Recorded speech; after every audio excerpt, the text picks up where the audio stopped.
Bueno, muchísimas gracias. Hola a todas y a todos. Primero, obviamente, agradecer a todo el equipo organizador por esta genial instancia, especialmente a Fernando Irigaray y al equipo.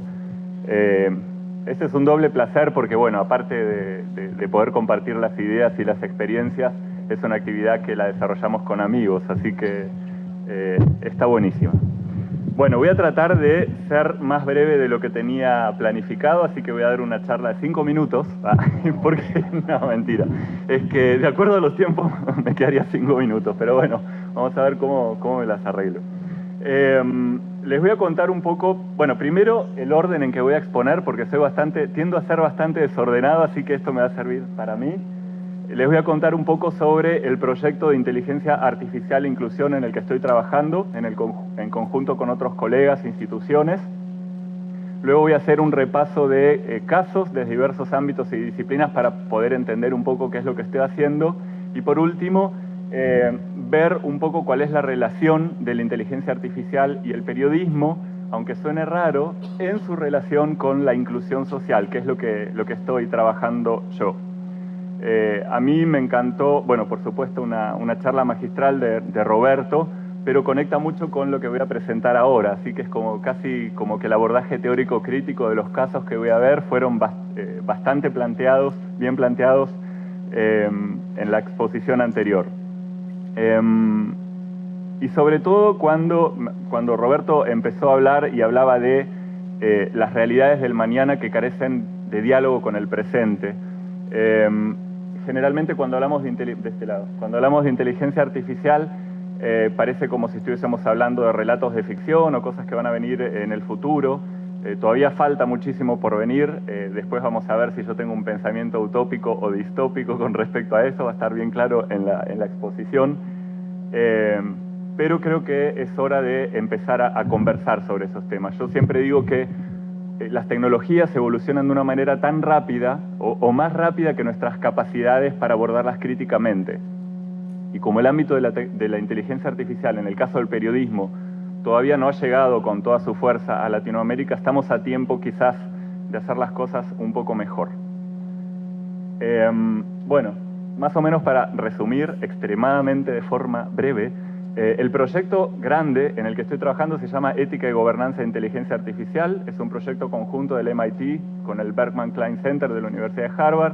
Y yo estoy en una puntita, no se ve, en una puntita pequeña que es Inteligencia Artificial e Inclusión, porque el proyecto es gigante.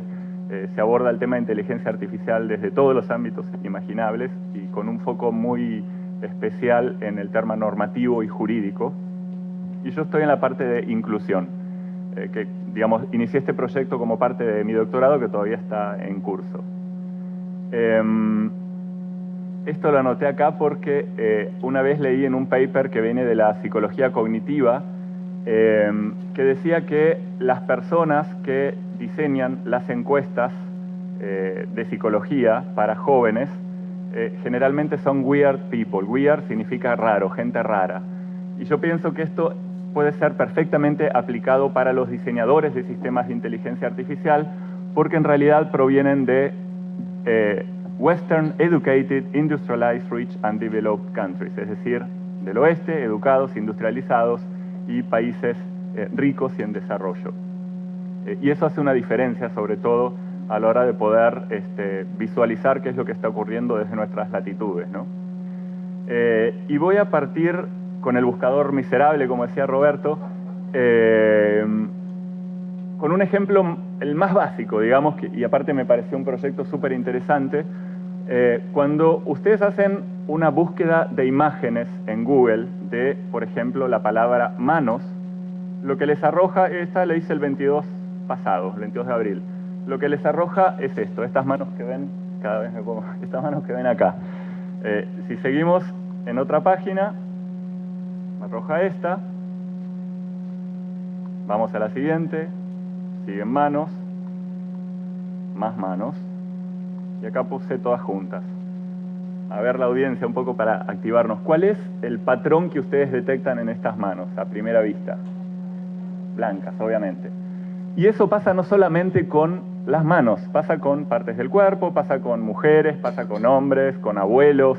Una vez quise hacer, nosotros tenemos una escuela de verano en el instituto donde trabajo, y había unos chicos que querían hacer un blog para enseñarle a los abuelitos a usar Facebook, Skype y bueno, como aplicaciones básicas para que se conecten con ellos. Y buscaron abuelos y aparecían todos abuelos gringos, literalmente. O sea, no representaban para nada lo que podrían ser abuelos chilenos. Y nos costó encontrar imágenes de ese tipo. Existe un proyecto que se llama World Wide Web, que a mí me encantó por lo simple que es y cómo uno desde su propia acción o de su propia interacción con Internet puede modificar estos parámetros. Y lo que hicieron en este proyecto es simplemente poner manos de diferentes colores de piel y iconos para poder compartirlas en redes sociales. Es decir, los algoritmos van utilizando las imágenes y toda la información que nosotros como usuarios y usuarias subimos a la red. Y si seguimos perpetuando, por ejemplo, subiendo manos blancas en todo lo que hacemos online, el algoritmo de búsqueda de Google va a seguir reproduciendo ese sesgo. Entonces, un proyecto tan simple como un sitio web que invite a compartir en redes sociales manos de diverso color de piel puede ayudar en esta causa, ¿no? Puntual. Hubo, bueno, otro que algunos de ustedes seguramente lo conocerán, esto creo que fue 2016, Google Fotos, que fue bueno, ya no es tan nueva, pero aplicación de Google que tiene una tecnología muy potente de reconocimiento facial y de objetos, no solo facial, sino que de objetos, es decir que Google Fotos puede colocarte un tag y decirte si se trata de una tortuga, si se trata de una mujer, si se trata de, qué sé yo, de un mate. Me dieron ganas de tomar mate porque vi por ahí, después me convidan. ¿Y qué pasó? Bueno, el reconocimiento facial tiene desafíos en términos de sesgos, de bias, como lo llaman en inglés también, pero lo que pasó es que a partir de un Twitter se había revelado de que Google Fotos había etiquetado a una pareja de afroamericanos como gorilas. Y eso se hizo público en todas las redes, hubo un enorme debate. Y el tema es que hasta el día de hoy, no sé si tengo otra de eso, sí, hasta el día de hoy Google no ha resuelto este tema en términos profundos, sino lo que hicieron es que el software ya no categoriza más a gorilas.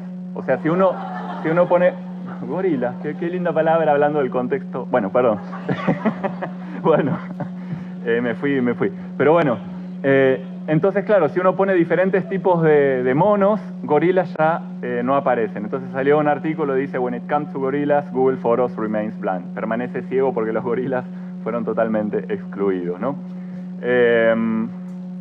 Este también fue muy conocido.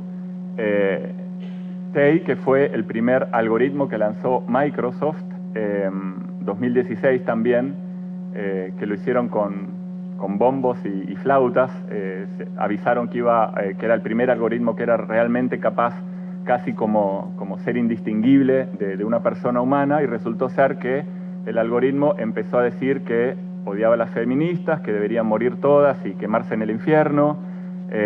Después decía, relax, soy una buena persona, solo que odio a todo el mundo, después que Hitler estaba bien y que odia a los judíos, etc. Bastante polémico el bot. Y lo que sucedió, entonces dice acá uno de los tuiteros, pone TEI, fue desde los humanos son super cool a transformarse en un full nazi en menos de 24 horas. Lo tuvieron que sacar rápidamente. Y no lo revivieron, se suponía que lo iban a revivir, pero no, porque todavía parece que le falta bastante perfeccionar este algoritmo. Otro de los ámbitos en los que la inteligencia artificial está desarrollando, se está desarrollando fuertemente, y sobre todo en países nórdicos y en Estados Unidos particularmente, es en el ámbito legal o en el ámbito criminalístico. Los jueces están utilizando un software que se llama Compass, Correctional Offender Management, bueno, lo que sea, y que lo que hace es detectar la potencialidad de reincidencia a determinado crimen de las personas. Es decir, hay una persona presa, el juez usa el software para ver si esta persona podría reincidir en un acto criminal, ¿no? Un acto criminal en el sentido anglosajón, porque el hecho de robar en una multitienda es considerado un acto criminal. Y acá, bueno, ProPublica hizo un estudio que se llama Machine Bias, que está buenísimo, y lo que hicieron es, recopilaron todos los datos resolutivos que ha arrojado este algoritmo, y lo que descubrieron es lo siguiente. Acá dice, 2 arrestos por robar dentro de una tienda, ¿no? El señor blanco, James Rivelli, lo pusieron como, el algoritmo lo categorizó como de bajo riesgo, 3. Y Robert Cannon como de medio riesgo y le dio un 6, el doble. Lo traduzco acá rápidamente. Dice que después de que Rivelli robó desde una farmacia CVS, que son como como Pharmacity, una cosa así, fue atrapado con heroína en su auto, y sin embargo había sido rankeado como bajo riesgo. Y después robó por un valor de $1000 en un Home Depot, en otro megastore o megalocal. Y siempre así, los parámetros resultó ser de que le daban mucho menos riesgo de reincidencia a las personas blancas que a las personas de comunidades negras o afroamericanas. Y lo mismo, dice que la chica tomó una bicicleta y un scooter que estaban estacionados afuera, y ella nunca reofendió, nunca volvió a, nunca volvió a reincidir, pero sin embargo el algoritmo le dio un alto riesgo de 8. Y así con diferentes personas, ¿no? Finalmente, las conclusiones que sacó ProPublica es, que acá está súper claro en esta tabla, dice, ¿quiénes fueron etiquetados como de alto riesgo, como que iban a reincidir, pero que finalmente no reincidieron? Los blancos solo un 23% y los afroamericanos un 50%, que no reincidió. Y luego etiquetados como de bajo riesgo y sin embargo reincidieron. Los blancos reincidieron, 47%, y los afroamericanos solo un 28%.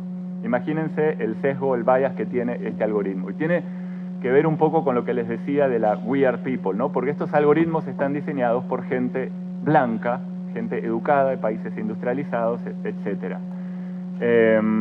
Y un poco ese es uno de los puntos donde estamos trabajando en el proyecto, es decir, desde nuestras disciplinas, cómo poder hacer para reducir este tipo de bias. Estas fueron las protestas de Ferguson, que todos y todas seguramente conocen, porque mataron a un chico afroamericano, un policía blanco lo mató y el chico no tenía ni arma, ni estaba delinquiendo, etc. Lo que pasó es que el algoritmo de Twitter sí contaba las historias de Ferguson, estaba plagado de historias de Ferguson, de todos los tuiteros, pero el de Facebook se concentraba en el Ice Bucket Challenge. Había toda una teoría de que había una conspiración para tapar lo que sucedía, etc. Pero lo que se sabe es que finalmente el algoritmo había sido tuiqueado, le dicen, como modificado, para que publique en los feeds de todos los usuarios este fenómeno del Ice Bucket Challenge, porque estaba teniendo mucho éxito y toda la gente compartía los contenidos, ¿no? Pero a lo que voy con esto es que como una modificación algorítmica puede incidir o influir en lo que la gente percibe de la realidad social, ¿no? O del momento en este caso. Acá en el caso de Chile hubo esto es algo que lo escuché recién, en un curso que estamos dando entre estudiantes de periodismo e ingeniería, con profesores de ingeniería y periodismo, sobre análisis de datos no estructurados en redes sociales. Bueno, es bien conocido el movimiento estudiantil en Chile por una educación gratuita y de calidad. En el 2011 fue bastante dramático en términos de todo lo que pasó a nivel represión, a nivel de paros eternos, bueno, en fin. Y desde ingeniería, desde la Universidad de Chile, hicieron un algoritmo para poder contar las personas que participaban en la marcha, ¿no? La última clase que fui, estaban comentando de que en el 2011 lo que pasó, una de las marchas más famosas fue la marcha de los paraguas, y cuando lanzaron el algoritmo no funcionó porque los paraguas tapaban todas las cabezas y no podía detectar a las personas. Bueno, suena algo inocente, o sea, suena algo como que podría servir, porque los medios tienden a decir de que el movimiento estudiantil tuvo mucho menos concurrencia en las calles, o lo ponen en una nota alejada. Acá lo sabemos igual en Argentina, ¿no? Porque sucede bastante lo mismo. Pero los ingenieros lo que decían es, este año lo vamos, como ahora de nuevo se están encrispando los estudiantes con el nuevo gobierno, decía, este año lo vamos a lanzar, pero lo queremos desarrollar con reconocimiento facial a ver si nos funciona, decía. Pero lo dicen de una manera bastante naif, porque ellos mismos son parte del movimiento estudiantil, ¿no? Pero desde ingeniería, para ellos es un logro técnico lograr de que este algoritmo también pueda reconocer las caras, ¿no? Con el peligro que eso conlleva. Entonces ahí es donde se necesita un diálogo interdisciplinar, digamos, con los desarrolladores. No sé si lo conocen, el Moral Machine es un proyecto del MIT y que uno tiene que decidir, son juegos, si ponen The Moral Machine lo van a ver online, y uno lo que tiene que decidir es si tú eres un auto autónomo, un auto que no se maneja con un humano, digamos, ¿qué decisión tomarías si, por ejemplo, tienes que pisar a un atleta varón, a un ejecutivo, a una mujer grande, a una mujer y a un hombre grande, o si vas por el otro carril, matas a un perro y a 4 gatos, ¿no? Esta es una de las muchas pruebas que te ponen, porque después va cambiando de profesiones, etc. Y después al final del juego te da, y dale con mirar para atrás, al final del juego te da una estadística de qué tan sesgado está tu mente, porque en realidad tampoco te da la posibilidad de ser muy justo con nadie, porque siempre hay que tomar unas decisiones complicadas moral y éticamente, ¿no? Pero finalmente este tipo de decisiones son las que se ven enfrentadas los vehículos autónomos y los diseñadores a la hora de pensar cómo debería manejarse un vehículo autónomo ante una situación así. Hace poco salió un informe de Mercedes-Benz que indicaba que sus vehículos autónomos van a tener siempre como prioridad la vida de la persona que está adentro del auto, por sobre las que están fuera del auto, lo cual es sumamente complicado, ¿no? ¿Cómo se regula eso, por ejemplo? En el ámbito de salud, acá voy a ser más corto porque ignoro bastante la parte de salud, nunca me metí demasiado, pero lo que sí puedo decir es que hay sistemas algorítmicos que son capaces de analizar, por ejemplo, en el caso de diagnósticos de cáncer, 11 millones de papers en apenas 4 segundos, y los categoriza, y te da resultados. Y eso ayuda a optimizar los diagnósticos de los médicos, ¿no? No solamente en cáncer, yo estuve leyendo papers sobre el tema de cáncer, sino sobre infinidad de casos. En este caso pasa lo mismo también, ¿no? Ahí había puesto el link, pero bueno, imposible copiarlo, pero... en este caso pasa lo mismo. ¿Qué pasa si el diagnóstico no está malo? Si está malo, perdón, porque la correlación, la causalidad, no la detectó bien el algoritmo. ¿De quién es la culpa? ¿Del médico? ¿De quien hizo el algoritmo? El otro tema es que los algoritmos no están hechos específicamente para salud. Por ejemplo, Watson de IBM genera un algoritmo que puede ser aplicado para salud, para educación, se van modificando y uno lo puede utilizar para diversas áreas de nuestras vidas, ¿no? Y no se sabe quién es el culpable en ese caso. Entonces ahí es cuando, digamos, como periodistas o quienes trabajamos en el periodismo, hay que ser cuidadosos a la hora de este titular que siempre hemos visto de que la inteligencia artificial va a reemplazar al ser humano. Sin los humanos, más bien que el futuro va a ser absolutamente distópico. Efectivamente yo pienso que va a ser distópico con todo esto, pero podemos al menos reducir las diferentes formas de exclusión que generan este tipo de tecnologías. Otro caso, en Conectados al Sur, cuando anunciaron, yo trabajo en una red sobre juventudes y tecnologías, que hacemos actividades, talleres en Latinoamérica, simposios, y siempre con foco en jóvenes, ¿no? En niños y jóvenes, porque dentro de la red también está UNICEF, etc. Se presentó un caso en el simposio que hicimos en Costa Rica en enero, y es la de la Barbie con inteligencia artificial, que se llama Hello Barbie, y resulta que es una Barbie que aprende a partir de las conversaciones y de la voz de las niñas o niños que juegan con las muñecas. Y esto hizo surgir un tremendo problema también y reclamos por parte, quizás no tanto de padres, pero sí de organizaciones, porque ¿qué estaba haciendo Mattel, una compañía que puede lucrar con los datos de los niños para producir nuevos juguetes customizados, con los datos de los chicos, digamos, y las chicas? Hasta hoy todavía no se resuelve ese tema, y en general con casi todos los juguetes de desarrollo de inteligencia artificial. Hay una pelotita que yo se la regalé a mi sobrina, después leí todas las barbaridades que graba la compañía con esa pelotita, que se llama Sphero, que es como una pelotita de ping-pong, y tú la controlas con el celular, o, por ejemplo, pones tu celular, le dices al celular que cuando tú haces una mueca a la izquierda, la pelotita se va a mover a la izquierda. Es divertido, pero claro, lo que está haciendo la compañía también es grabando todas las expresiones de la niña o el niño que juega con esa pelotita y mejorando sus sistemas, ¿no? Y andás a ver qué otras cosas más, porque eso no aparece en ningún lado cuando uno compra el juguete. Entonces, voy muy rápido, ¿no? Pero bueno, es por el tiempo. Viendo esta capacidad omnipresente de la inteligencia artificial, es muy difícil definirla como algo particular, digamos. Pero yo, digamos, si tuviese que pensarla de una manera así como muy simple y abarcativa, podría decir que son sistemas autónomos, adaptativos, porque se adaptan a personas, a entornos, a contextos, y con disposición a aprender, llamémoslo disposición a aprender. Y por eso este tipo de sistemas pueden ser aplicados en diferentes áreas de nuestra vida. Ahora, entonces, viendo todos estos casos que, por supuesto, están relacionados con formas de inclusión y de exclusión, yo te diría más de exclusión que de inclusión, ¿cómo podemos estudiarlo, ¿no? Porque es un universo gigantesco. Eso me pasó a mí cuando me tiraron el proyecto y dice, bueno, tenés que empezar a investigar sobre esto. Hay varios objetos sociales, podríamos decirlo, que podríamos investigar. Por una parte son los datos, como les mostraba hoy los de las manos. Los datos que generamos nosotros a través de o lo que generamos en nuestra huella digital, todo lo que hacemos en línea, va a alimentar de cierta manera los algoritmos de los sistemas, ¿no? Pero también los algoritmos son alimentados por bases de datos que les alimentan los propios desarrolladores. Es decir, hay que prestar atención a los datos, hay que trabajar con los desarrolladores, como les contaba hoy el ejemplo con los chicos de ingeniería, es decir, hablarle, pero bueno, ¿pero te das cuenta de las implicancias que tiene lo que querés desarrollar o no?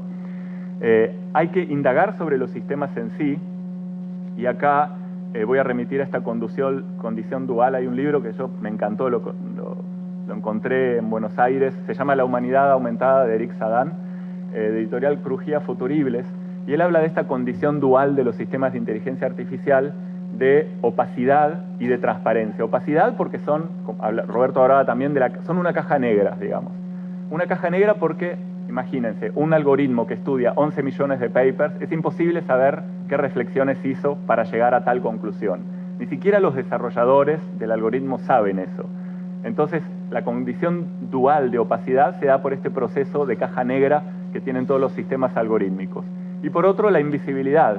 Las tecnologías han devenido en miniatura y cada vez más invisibles, digamos, más imperceptibles. A muchas personas, cuando uno le pregunta, bueno, vos has, qué sé yo, trabajado, usado algún sistema de inteligencia artificial, te dice, no sé ni lo que es Terminator, más o menos. Pero cuando usás Google Maps o lo que sea, o Google o Facebook, interactúas con redes sociales, estás interactuando con algoritmos, ¿no? Y eso agrega una complejidad enorme a la hora de estudiar, a la hora de indagar sobre los desafíos potenciales que podrían arrojar estos sistemas, y arrojan estos sistemas. Ahora, puse un robot medio perdido porque en realidad cuando hablamos de inteligencia artificial estamos todos un poco perdidos, no hay cosas muy claras. Yo tuve la oportunidad de asistir a algunas charlas y a un simposio que organizamos en Río sobre inteligencia artificial e inclusión, y ahí se abordaron varios temas. Y lo que hice acá para esta presentación es presentarles algunos casos cortitos y algunas reflexiones en términos de oportunidades y desafíos para la profesión. New York Times tiene un algoritmo, una aplicación que se llama Editor, y que cuando los periodistas están escribiendo los artículos pueden ir tagueando, pueden ir etiquetando lo que están escribiendo en el sentido de indicarle al algoritmo, esto es el heading o la bajada de título o el cuerpo, esto se está refiriendo a una persona particular o esto se refiere a un acontecimiento particular, y el algoritmo va generando esta enorme biblioteca con todos los artículos que generan los periodistas. Y no es solo que los periodistas van tagueando, sino que el algoritmo también, el editor es capaz de ir sugiriéndote tags mientras tú escribes. Entonces, hace de una manera mucho más fácil la clasificación y la búsqueda después. Si tú quieres indagar sobre algún tema, particular, toda esta información ya va a estar hiperclasificada, no solo como en un buscador de Google, sino con referencias mucho más, o conceptos, o nociones, o categorías que tienen más que ver con el periodismo.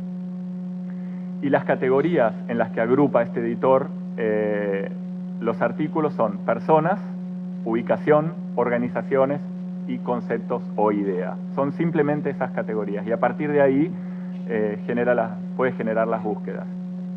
Otro que me pareció súper interesante, pero que también puede tener un sesgo o un bias, sin dudas que lo tiene, es el sistema Perspective, que lo utilizan varios medios en Estados Unidos, y en el fondo es para moderar comentarios en las noticias, ¿no? Vieron que está el debate este de que con los trolls, si los comentarios hay que eliminarlos o no. Hay diarios que eliminan comentarios de ciertos artículos, es decir, por el 20% de sus artículos permiten comentarios y el resto no. Esta aplicación o este algoritmo lo que hace es, califica en esa barra que está arriba, va, por ejemplo, desde los comentarios neutros hasta los tóxicos, al final, ¿no? Entonces, si vos vas moviendo la barra, esto está offline, así que no lo puedo hacer interactivo, pero si vas moviendo el circulito, van cambiando los comentarios y cuando pones el final, está lleno de insultos, etcétera, ¿no? En general, muchos con la palabra stupid en inglés. Ahora, el problema es el mismo que se genera con los trabajos en sentiment analysis, con análisis de sentimiento de las redes sociales, porque uno puede usar en un comentario la ironía, uno puede hacer un comentario súper válido y justo tenía la palabra estúpido en el medio y el algoritmo te lo va a censurar por eso. Digamos, también requiere de un filtro humano. Una vez que te arroja los resultados, requiere de un filtro humano para poder ser, en inglés lo llaman accurate, o ser más como justos, digamos. Pero bueno, es una aplicación que efectivamente ayuda. Imagínense diarios como The Guardian, la cantidad de comentarios que podrían llegar en un artículo para los periodistas o el cuerpo editor poder filtrar al menos los comentarios. El otro se llama User Demo, que es de la BBC, y lo que permite a los periodistas es buscar noticias, videos e imágenes que también están tagueadas a partir de categorías que la misma BBC diseñó. Entonces facilita también el trabajo de los periodistas. Este es interesante, acá yo puse de las Olimpiadas, creo que sí, las Olimpiadas de Río, pero lo han aplicado en un montón de eventos más, incluso en las elecciones de Trump. Es un algoritmo que se llama Heliograph y lo que hace es, a partir del ingreso de resultados en la red, por ejemplo en el caso de las Olimpiadas, resultados de qué países ganaron o cuáles no, redacta los resultados. Por ejemplo, te agrega quién fue el deportista, de qué país, cómo ganó, etcétera. Porque hace un estudio de datos no estructurados, es decir, estudio de textos, y aparte le agrega los resultados. Y para esto sí ha funcionado bastante bien y no han habido al menos detectado como errores de tipo de sesgo, porque son más bien informativos, como arrojar resultados particulares. The Guardian hizo un chatbot que en realidad es para el que quiere consumir noticias de una manera más, no sé, a mí no me gusta en realidad, pero podés, por ejemplo, decirle al chat que te sugiera, como dice acá, sugiéreme algo y te va a tirar una noticia, o te dice, muéstrame estilo de vida y te va a tirar las noticias de estilo de vida, etcétera. No sé, todavía estoy acostumbrado a navegar, pero está esta opción también. Es decir, interactúas como si fuese con una persona. Pero esto también habla, y un poco también Roberto lo mencionaba, de esta burbuja, ¿no? De esta isla, de que al final consumimos solamente las noticias que deseamos, que nos interesan o que a nuestros contactos les interesa. Finalmente, la inteligencia artificial efectivamente nos puede ayudar para contar nuevas historias, ¿no? Porque tiene la capacidad de analizar volúmenes de datos que antes era imposible hacerlo en muy poco tiempo. Yo trabajo también con el tema de visualización de la información y siempre digo que la visualización ayuda a comprender o a hacer inteligibles grandes volúmenes de datos de una manera simple, como si fuese un grito en la pantalla. Bueno, uno puede comprender algún caso, un tema. Pero ahora con inteligencia artificial el nivel de profundidad de datos que se pueden analizar es mucho mayor y se pueden detectar patrones, o en inglés sería la palabra outliers, o cosas que están fuera de lugar, de una manera mucho más efectiva que antes de tener a disposición los algoritmos, ¿no?